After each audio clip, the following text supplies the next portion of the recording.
Information does not require your permission to pierce you, to pull you, to blast you and tear you. You do not give willful direction to the photons, emitted from the sun and ricocheting between the absorbers, flying into that chasm in your eye that we call a pupil, those dual black holes that open themselves to the photons. Some people have the idea that the pupils are black, colored that way like the iris or whites, but we know what they really are: holes, negative spaces, photon sheaths ready to absorb and split and signal. The man who makes the grass green makes the grass seen. Information does not require your permission to inflict upon you itself, and you are not in as much control of your constituent parts as you would like. Language is a virus from outer space, the mystics say, but I do not know the answer to the riddle. What I see is glyphs and sigils imprinting themselves in the patterns and formation of the branching neuronal network. Animals made of animals, incapable of individually grasping the whole of the beast. Fresh paper marked repeatedly with the ink of the scalpel of life experience and perception. Information does not require your permission to make it a part of yourself.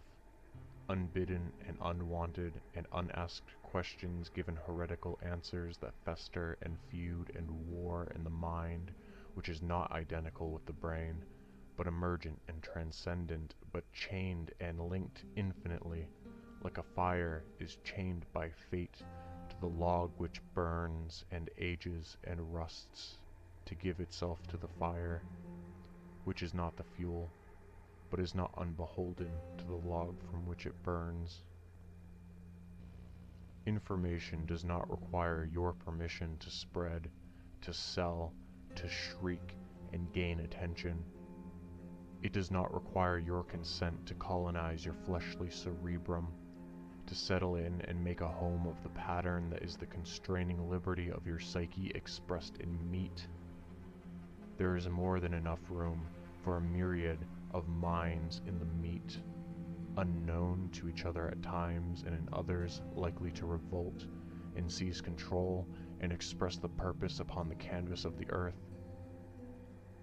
Information does not require your permission to ride the waves of light, to be hidden in ink and blood in tombs and texts beneath the earth and beneath the sky and within us all, between the pages of books and the code in the digital, a chemical physical process of piggybacking on the otherwise mundane and droll. And by perception alone, one cannot spot a message save for with the master key of understanding how to decipher the squiggly bits and glean the message from inside. Information does not require being factual to be information.